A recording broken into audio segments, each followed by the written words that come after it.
Last এপিসোডে আমরা দেখেছিলাম তাদের প্ল্যানিং শেষ হওয়ার পর যখন ইয়াং রয়ু সেখান থেকে চলে যায় তখন সাইয়ান কিউনারকে সামন করে আর এরই সাথে তার সাথে সিঙ্ক্রোনাইজ হওয়ার চেষ্টা করে আর সে এই কাজে সফল হয়ে যায়। কিন্তু কিউনারের রূপ বদলানোর যেই স্কিলটা আছে সেটা যখন ইউজ করে তখন তারা এতে বিফল হয়। আর অনেক পরীক্ষা নিরীক্ষা করার পর যখন সাইয়ান কিউনারের বডিতে প্রবেশের পর তার সেই স্থানান্তরের স্পেল কাস্ট করে তখন সে সেখান থেকে টেলিপোর্ট হয়ে সরাসরি ইয়াং রুয়ুর কাছে চলে যায়। আর সেইখানের সিচুয়েশন দেখে সাইয়ান সেখানে অনেক বেশি ঘাবড়ে যায়। এই এপিসোডের শুরুতে আমরা দেখতে পাই ইয়াং রুয়ু বিনা বস্ত্রে ঝিলে নেমে গোসল করছে আর এই সময় তার বডি থেকে হাই অ্যামাউন্টে ডার্ক এনার্জি রিলিজ হচ্ছে। এমন কিছু ফিল করে সাইয়ান কিউনারের বডিতে সেখানে চুপচাপ কিছুটা সময় বসে থাকে। আর যখন সে এই জিনিসটা বুঝতে পারে যে সিচুয়েশনটা একটুও ভালো না তখন সে সেখানে আর কোনো সময় নষ্ট না করে সেখান থেকে উড়ে যেতে শুরু করে। তখনই কিউনার সেখানে অনেক ভয়ে ভয়ে বলে, হ্যাঁ মাস্টার, দ্রুত, যত দ্রুত সম্ভব এখান থেকে পালান, কারণ এই ফিলিংসটা সত্যি অনেক বেশি টেরিফাইং। এইসব শুনে সাইয়ান বলে, হ্যাঁ তুমি ঠিক বলেছ, আমি জানি না যে ইয়াং রুয়ু এখানে কি মেডিটেশন করছে নাকি গোসল করছে, কিন্তু যাই করুক না কেন দেখে স্পষ্ট বোঝা যাচ্ছে যে এই সিচুয়েশনে যদি আমি এখানে বসে থাকি তাহলে এটা আমার জন্যই অনেক খারাপ হয়ে দাঁড়াবে। আর অপরদিকে ইয়াং রয়ু তাদের মুভমেন্টের জন্যই এই জিনিসটা সেন্স করে ফেলে যে এখানে কেউ তো একজন ছিল যে পালানোর চেষ্টা করছে। এটা সেন্স করতেই সে এখানে অনেকটা রেগে তার ঘোস্টকে তাকে ধরার জন্য পাঠিয়ে দেয়। এরকম কিছু দেখে তো কিউনার সেখানে অনেক বেশি ঘাবড়ে যায় আর এরই সাথে সে সেখানে চিল্লাতে চিল্লাতে বলে, হোয়াট দ্য হেল, এখানে এসব কি হচ্ছে, মাস্টার দ্রুত করুন, হঠাৎ করেই এখানে এইসব কেন হচ্ছে। আর এর পরের মোমেন্টেই আমরা দেখতে পাই ইয়াং রুয়ুর সেই ঘোস্ট কিউনারের পা ধরে ফেলেছে। এটা দেখে সাইয়ান বলে, আমি বুঝতে পেরেছি যে এই সব কিছু কেন হচ্ছে, এর একটাই মাত্র কারণ, সেটা হলো এখানে আমার থিঙ্কিং আর কিউনার বডির মুভমেন্টের মধ্যে তালমিল হচ্ছিল না, এরই জন্য আমরা এত চেষ্টার পরও এখান থেকে বের হতে পারিনি। তখনই সেখানে সাইয়ান অনেকটা ইরিটেট হয়ে বলে, সত্যি সে হঠাৎ করেই আমার পা ধরে ফেলেছে আর এই জিনিসটা আমার একটু ভালো লাগছে না। তখনই সে সেখানে কিউনারকে বলে যে কিউনার, আমি এখন তোমার বডির কন্ট্রোল তোমার হাতে তুলে দিচ্ছি আর আমি এখান থেকে চলে যাচ্ছি। আর টেনশন করো না, ইয়াং রুয়ু তোমার কিছুই করবে না, কারণ যখনই সে তোমার হিউম্যান রূপ দেখবে তখন সে এই জিনিসটা জেনে যাবে যে তুমি আসলে কে আর কার ঘোস্ট, বুঝতে পেরেছ? এইসব শুনে তো কিউনার সেখানে কিছু সময়ের জন্য একেবারে জমে যায়, কারণ এমন এক সিচুয়েশনে তার মাস্টারই তাকে ধোকা দিয়ে দিয়েছে। আর এর পরের মোমেন্টে ইয়াং রুয়ুর ভূত কিউনারকে এক হ্যাচকা টান মেরে নিচে ফেলে দেয় আর তাকে হেঁচড়াতে হেঁচড়াতে ইয়াং রুয়ুর কাছে নিয়ে যেতে শুরু করে। এটা দেখে ইয়াং রুয়ু বলে, সত্যি হঠাৎ করে আমি এমন কিছু ফিল করে তো অনেক বেশি শক হয়ে গিয়েছিলাম যে না জানে কোন ভূত যখন আমি কাল্টিভেশন করছিলাম তখন আমার আশেপাশে চলে এসেছে, কিন্তু এখন যখন তোমায় দেখছি তখন সত্যি অনেক অবাক লাগছে, কারণ তুমি তো কোনো নর্মাল ভূত না, তুমি একটা প্রাণীর ভূত, সত্যি এটা অনেক বিরল। এইসব শুনে কিউনার সেখানে অনেক বেশি রেগে ইয়াং রুয়ুর সেই ঘোস্টকে বলে, হেই দ্রুত আমার পা ছাড়, নয়তো আমার যেই পা এখনো ফ্রি আছে সেই পায়ে তোর পাছায় লাথি মেরে তোর পাছার হাড় ভেঙে ফেলবো। এই আওয়াজ শুনে ইয়াং রুয়ু সেখানে অনেকটা শক হয়ে যায় আর বলে, কি, আবার সেই একই শব্দ, সত্যি এই আওয়াজটা তো অনেক পরিচিত মনে হচ্ছে। এটা বলেই সে যখনই কিউনারকে সেই পানিতে ফেলে তখন সে সেখানে প্যাঁচার ফর্ম ছেড়ে তার হিউম্যান ফর্মে চলে আসে।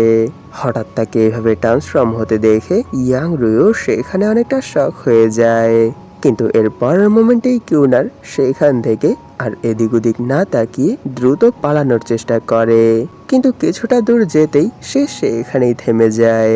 আর হঠাৎ এরকম কিছু হতে দেখে সেও সেখানে অনেকটা শক হয়ে যায়, কারণ আমরা জানতে পারি যে ইয়াংরু তার কাপড়ের ফিতা ধরে ফেলেছে, যার জন্য সে সেখানেই থেমে গেছে। তখনই ইয়াংরু কিউনারের কাছে এসে বলে, সত্যি তুমি তো রূপান্তরিত হতে পারো, কিন্তু এটা জেনে অনেক আফসোস হচ্ছে, কারণ যদি তুমি জি হুয়াইয়ের ঘোস্ট না হতে তাহলে এতক্ষণে আমি পরীক্ষার জন্য তোমাকে ছিঁড়ে ফেলে ফেলতাম, যাতে করে আমি এই জিনিসটা জানতে পারি যে তুমি এই সব কিছু কি করে করো। তার এইসব টেরিফাইং কথা শুনে কিউনার সেখানে কাঁপতে কাঁপতে বলে, হেই, আমার সাথে কিছু করার চেষ্টা করবে না, কারণ নিশ্চয়ই তুমি আমার মাস্টারকে চেনো। যদি তুমি আমার সাথে কিছু করো তাহলে তিনি তোমাকে ছাড়বে না, যে এখানেই লুকিয়ে থাকো না কেন তোমাকে খুঁজে বের করবেই, আর এরপর তিনি আর তোমাকে ছাড়বে না, কঠোর শাস্তি দেবে। এইসব শুনে ইয়াং রুয়ু তার কাপড়ের সেই ফিতা ধরে টেনে তাকে নিজের কাছে নিয়ে আসে আর বলে, না না, আমি এরকম কিছুই করব না, কারণ আমি চাই না হুয়াইও আমার কোনো অ্যাকশনের জন্য সে আমার উপর রেগে যাক, বুঝতে পেরেছো? তাই তুমি এখানে টেনশন করো না, ঠিক আছে? তার এসব কথা আর এরকম ব্যবহার দেখে কিউনার সেখানে কাঁপতে কাঁপতে বলে, ইউ বাস্টার্ড, তোমার কি মনে হয় আমি কি তোমাকে ভয় পাই? না, আমি তোমাকে ভয় পাই না। এটা শুনে ইয়াং রুয়ু তার শরীরে হাত বোলাতে শুরু করে আর বলে, টেনশন করো না, এই সময় আমি নগ্ন অবস্থায় আছি, যার জন্য আমি এমনিতেও এখানে তোমার সাথে বেশি কিছু করতে পারবো না, তাই এখন তুমি নিজের বডিকে রিল্যাক্স ছেড়ে দাও, বুঝতে পেরেছো? এইসব শুনে তো সে সেখানে প্রথমে অনেকটা শক হয়ে যায়, আর এর পরের মোমেন্টেই তার কিছু মনে পড়ে, আর এরই সাথে সে সেখানে ভাবতে শুরু করে যে না, এখন আর আমি আগের মতো নেই, আমি অনেক বেশি স্ট্রং হয়ে গেছি, তাই নিশ্চয়ই আমি তার সাথে লড়াই করে জিততে পারবো, আর এখান থেকে বেঁচে পালাতে পারবো। এইসব ভেবেই সে সেখানে নিজের পাওয়ার আপ করতে শুরু করে, আর তাকে এরকম কিছু করতে দেখে ইয়াং রুয়ু সেখানে অনেকটা শক হয়ে জিজ্ঞেস করে যে কি হলো, তুমি হঠাৎ করে এখানে এসব কি করছো? আর এর পরের মোমেন্টেই আমরা দেখতে পাই কিউনার সেখানে তার সব পাওয়ার গেদার করে ঘোস্টলি এনচ্যান্টমেন্ট নামের এক স্পেল কাস্ট করে ইয়াংরুর মাথায় এক হেডবাট মারে, যার জন্য সেখানে তাদের মধ্যে হালকা পাতলা এনার্জি ফ্র্যাকচুয়েশন হয়। আর সেখানে তার এরকম কিছু করার জন্য ইয়াংরু তার মাথা ধরে বলে, ইস, সত্যিই অনেক ব্যথা পেয়েছি, আর এটা মানতে হবে যে তোমার মাথা অনেক শক্ত, যার জন্য এখন আমার হালকা হালকা করে মাথা ঘুরতে শুরু করেছে। এটা বলেই সে তার ঘোস্টকে আবার কিউনারকে ধরতে ইশারা করে, আর সে তাকে ধরেও ফেলে। এটা দেখে কিউনার সেখানে অনেকটা স্যাড হয়ে বলে, সত্যি এখানে আমার এই ট্রিক্সও তার উপর কাজ করেনি, এর মানে আমি কোনো কাজেরই না, একেবারে ইউজলেস। এইসব শুনে ইয়াং রুয়ু সেখানে এক স্মাইলের সাথে বলে, না না, তুমি এইসব কিছু কেন ভাবছো, এমনিতেও এখনো অনেক রাত বেঁচে আছে, তাই চলো এখন শুরু থেকেই শুরু করা যাক। ইয়াং রুয়ুর মুখ থেকে এইসব কথা শুনে কিউনার তো সেখানে একেবারে শক হয়ে পাথর হয়ে যায়, আর এর পরের মোমেন্টেই সে সেখানে চিল্লাতে চিল্লাতে বলে, আমার কাছে আসবে না, দূরে থাকো, নয়তো আমি আবার তোমার উপর অ্যাটাক করব, প্লিজ মাস্টার, আমাকে তার হাত থেকে বাঁচান। তখনই সিন সাইয়ানের উপর শিফট হয়, সে এই সময় মংদের পোজে বসে বলে, কিউনার, সে এই সময় গোসল করছে, আর এরকম সিচুয়েশনে আমি সেখানে আসতে পারবো না, আর তোমার সাহায্যও করতে পারবো না, আর তুমি এখানে শুধু শুধুই টেনশন করছো, কারণ ইয়াং রুয়ু তোমার কিছুই করবে না, আর যদি সে কিছু করার চেষ্টা করে তাহলে আমি তার উপর প্রেশার ক্রিয়েট করব, ঠিক আছে? এইসব বলে সে সেখানে ভাবতে শুরু করে, প্লিজ কিউনার, এর জন্য আমাকে ক্ষমা করে দাও, কারণ এই সিচুয়েশনে আমি তোমার কোনো সাহায্য করতে পারবো না, কিন্তু এটা তো মানতেই হবে যে তুমি আগের থেকেও অনেক বেশি স্ট্রং হয়ে গেছো, কারণ এখানে তোমার এক নর্মাল অ্যাটাকেই ইনার ট্রেয়ালামের এক স্পিরিচুয়ালিস্ট পার্সন যে সাইকিক অ্যাবিলিটির উপর মাস্টারি হাসিল করে রেখেছে, তার মাথায়ও সে কিছু সেকেন্ডের জন্য ব্যথা পেয়েছে, তাই এটা তো মানতেই হবে যে তোমার স্ট্রেংথ এখন আর আগের মতো নেই। তখনই সিন আবার কিউনারের উপর শিফট হয়, আর এই সময় ইয়াং রুয়ু তার গাল টানছে। তখনই সাইয়ান তাকে মাইন্ড টু মাইন্ড কন্ট্যাক্ট করে বলে, যে কিউনার, তোমায় এখানে ভয় পাওয়ার কোনো দরকার নেই, কারণ ইয়াং রুইও তোমার সাথে উল্টোপাল্টা কিছুই করবে না। সে তো এখানে শুধু তোমার সাথে মজা করছে। এইসব শুনে কিউনার সেখানে কাঁদতে কাঁদতে বলে, মাস্টার, আপনি কি জানেন যে এই সময় আমি কেমন ফিল করছি? মনে হচ্ছে সে আমার ইজ্জত লুটে নিচ্ছে। আর এভাবেই সেই পুরো রাত কেটে যায়। তখনই সিন এর পরদিন সেই সিটির উপর শিফট হয়, যেখানে আমরা কিউনারকে দেখতে পাই। সে এই সময় সেখানেরই এক পার্সনের উপর তার সেই ট্রুথ স্পেল কাস্ট করছে। আর যখন কিউনার তার উপর তার পুরো স্পেল কাস্ট করে ফেলে, তখন সে তাকে জিজ্ঞেস করে যে, হেই, বলো তোমার নাম কি?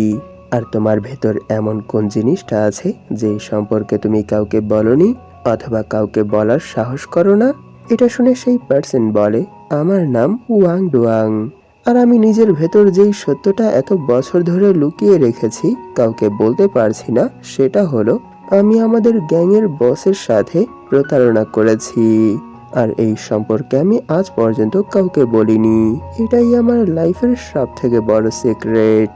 এইসব শুনে সাইয়ান সেখানে ততটা ইমপ্রেস হয় না। তখনই কিউনার এক এক করে সেই পার্সনকে জিজ্ঞেস করতে শুরু করে যে তোমাদের গ্যাংয়ের নাম কি? তোমাদের গ্রুপের যেই বস আছে সে কি পুরুষ নাকি মহিলা? আর তার নাম কি? আর সেও সেখানে এক এক করে কিউনারের সকল কোশ্চেনের অ্যান্সার দিয়ে দেয়, যার জন্য কিউনার সেখানে অনেক বেশি খুশি হয়ে যায়। কিন্তু সাইয়ান সেখানে এখনো এর জন্য স্যাটিসফাই ছিল না। তখনই আমরা এর কারণ জানতে পারি। কারণটা হলো, সাইয়ান এখানে কিউনারকে এই জন্য নিয়ে এসেছে যাতে করে সে তার সেই ফেস পরিবর্তনের সেই স্পেলটা কাস্ট করে প্র্যাকটিস করতে পারে।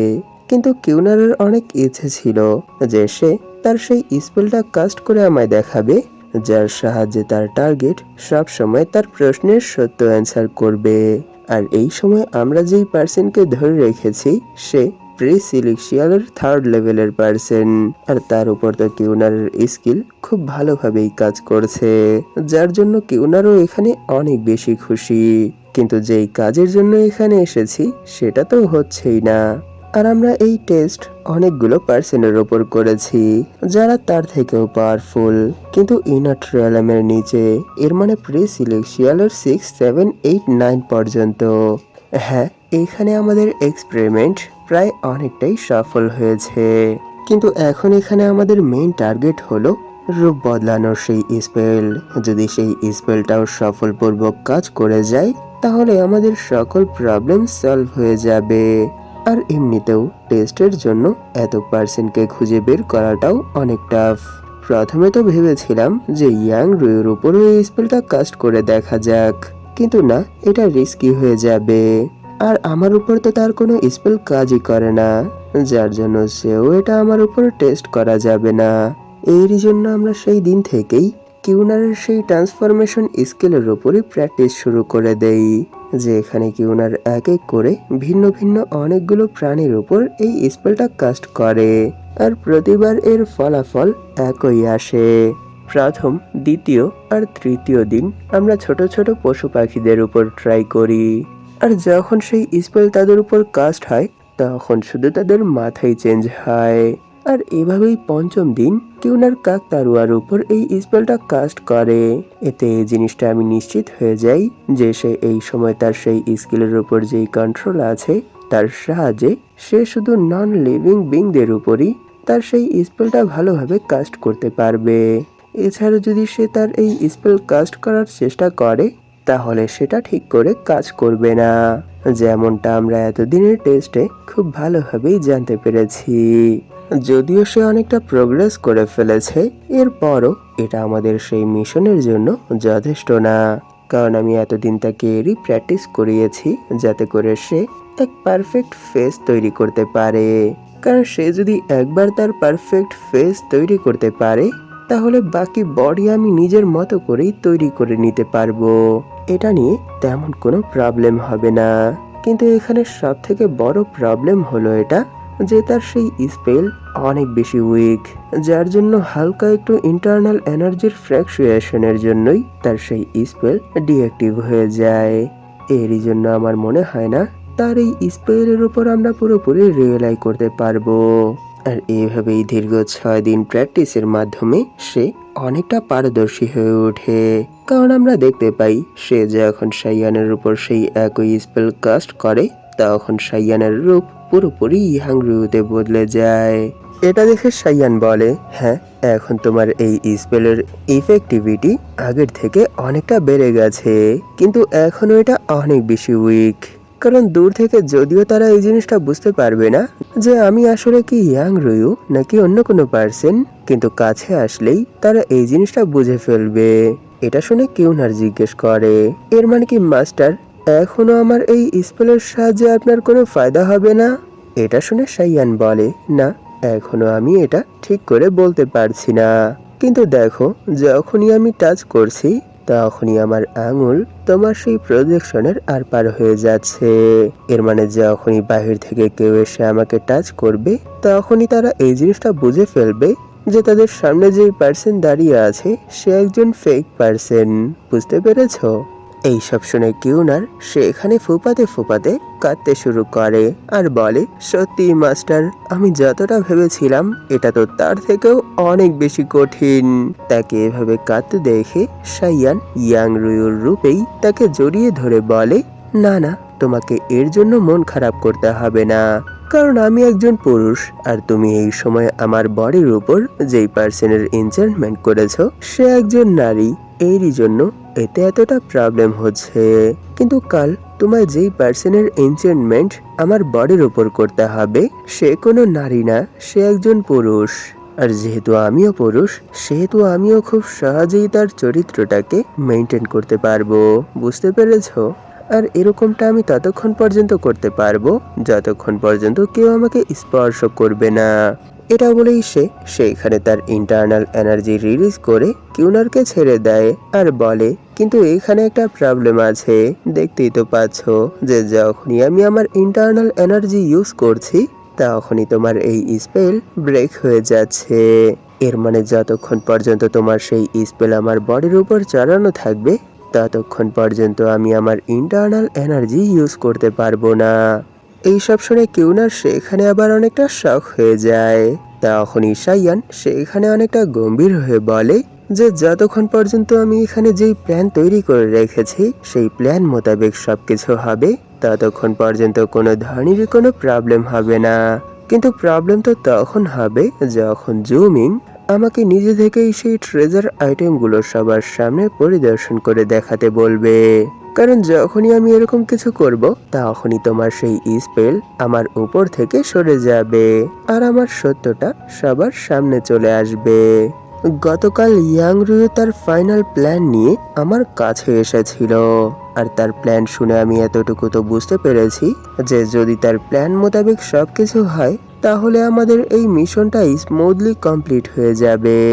আর যদি একবার আমরা আমাদের এই প্ল্যান সাকসেসফুলি কমপ্লিট করে ফেলতে পারি তাহলে নিশ্চয়ই ইয়াংরুয়ুর মনে আমাকে নিয়ে আর কোনো ধরনেরই কোনো সন্দেহ থাকবে না, সবকিছুই ক্লিয়ার হয়ে যাবে। কিন্তু কি করব, আমি জানি যে যখনই আমার মনে হয় যে সবকিছুই আমার কন্ট্রোলে আছে তখনই না জানে কেন আর কিভাবে সবকিছুই চপাট হয়ে যায়, আর যেটা ইজি ছিল সেটা আরো অনেক বেশি হার্ড হয়ে যায়। এইসব বলতে বলতেই সেখানে তার কিছু তো একটা মাথায় আসে আর এরই সাথে সে সেখানে অনেকটা শক হয়ে যায়। আর এর পরের মোমেন্টেই সে সেখানে অনেক বেশি খুশি হয়ে কিউনারের দিকে ঘুরে বলে যে হেই, হঠাৎ করেই আমার মাথায় একটা বুদ্ধি এসেছে। হঠাৎ তার এরকম রিয়েকশন দেখে কিউনারও সেখানে অনেকটা শক হয়ে যায়। তখনই সে কিউনারকে ধরে বলে যে চলো কিউনার, আমরা বদলা নিতে যাই। এটা শুনে কিউনারও সেখানে অনেকটা শক হয়ে তার দিকে তাকায়, কারণ সে এখানে বুঝতেই পারছে না যে সাইয়ান এখানে কি বলছে। তখনই সাইয়ান তাকে ক্লিয়ার করে দেয় যে চলো আমরা এখন ইয়াংরুয়ুর বিরুদ্ধে অ্যাকশন নেব আর সেই অ্যাকশনের সাহায্যেই আমরা তোমার বদলা নেব। এটা শুনে তো কিউনার সেখানে অনেক বেশি শক হয়ে যায় আর বলে, কি, আমার বদলা, তাও ইয়াংরুয়ুর কাছ থেকে? তখনই সিন কিছু সময় পর ইয়াংরুয়ুর উপর শিফট হয়। সে বলে যে কি হলো, তুমি হঠাৎ করেই এখানে আমায় কেন ডেকেছো? এটা শুনে সামনে থেকে সাইয়ান বলে, নিশ্চয়ই তোমার মনে আছে যে সেই দিন তুমি আমার ভূতের গাল ধরে এদিক ওদিক টানাটানি করছিলে, আর এরই সাথে তার সাথে হালকা পাতলা জোর জবরদস্তিও করছিলে। তুমি কি জানো সেই সব কিছুর জন্য তার উপর কত বড় ইফেক্ট পড়েছে? কারণ সেই সব কিছুর জন্য সে অনেক বেশি শক হয়ে গেছে, আর সেই শকের জন্যই আমি দেখতে পাচ্ছি তার বডি ধীরে ধীরে উধাও হয়ে যাচ্ছে। আর এই সব কিছুই কিউনার সাইয়ানের পেছনে থেকে লুকিয়ে লুকিয়ে শুনছিল। তখনই সাইয়ান সেখানে এক বিকৃত ফেসের সাথে হাসতে হাসতে বলে, হেই, তুমি কি জানো সেই সব কিছুর জন্য তার ব্রেনের উপর কত বড় ইফেক্ট পড়েছে? তার ব্রেনে ইফেক্ট পড়ার মানে আমার ব্রেনেও ইফেক্ট পড়েছে। তাই যতক্ষণ পর্যন্ত আমি এখানে বদলা নেব না, ততক্ষণ পর্যন্ত আমার মাইন্ড শান্ত হবে না। এর মানে কি তুমি বুঝতে পারছো? কিউনারের মাইন্ড শান্ত হলেই আমার মাইন্ডও শান্ত হয়ে যাবে। তাই চুপচাপ এখানেই থাকো। সেই 5 এলিমেন্ট টেকনিক ইউজ করে এখান থেকে পালানোর চেষ্টা করো না, বুঝতে পেরেছো? কারণ যতক্ষণ পর্যন্ত আমি এখানে বদলা নেব না, ততক্ষণ পর্যন্ত আমার মন মানসিকতাও শান্ত হবে না। আর যতক্ষণ পর্যন্ত আমার মন মানসিকতা ঠিক হবে না, ততক্ষণ পর্যন্ত আমি সেই সভায় যাওয়ার জন্য নিজেকে তৈরি করতে পারবো না, বুঝতে পেরেছো? এখানে এই এপিসোডের লাস্ট এই অদ্ভুত ফিনিশিং আর সাইয়ানের এই বিকৃত হাসির সাথেই এপিসোড এখানেই শেষ হয়ে যায়। ঈদ মোবারক। তাহলে আবার আমার আপনাদের সাথে আরো একটা ঈদ চলে এসেছে। এই নিয়ে হয়তো 2টা অথবা 3টা কোরবানির ঈদ পেয়েছি। শুরু থেকে এই পর্যন্ত আপনারা আমার পাশেই ছিলেন, যার জন্য আমি আপনাদের প্রতি কৃতজ্ঞ। আশা করি ফিউচারেও আপনারা এইভাবেই আমার পাশে থাকবেন। ধন্যবাদ আপনাদেরকে আমার পাশে থাকার জন্য। আশা করি এর পরের কোরবানির ঈদেও আমি আপনাদের সবাইকেই আমার পাশে পাবো, যদি আমি এর মধ্যে মরে না যাই। তাই আর কথা না বাড়াই, আজ এতটুকুই থাক। ধন্যবাদ আপনাদের সবাইকে এই পর্যন্ত দেখার জন্য। আশা করি ফিউচারেও আপনারা এভাবেই আমার পাশে থাকবেন।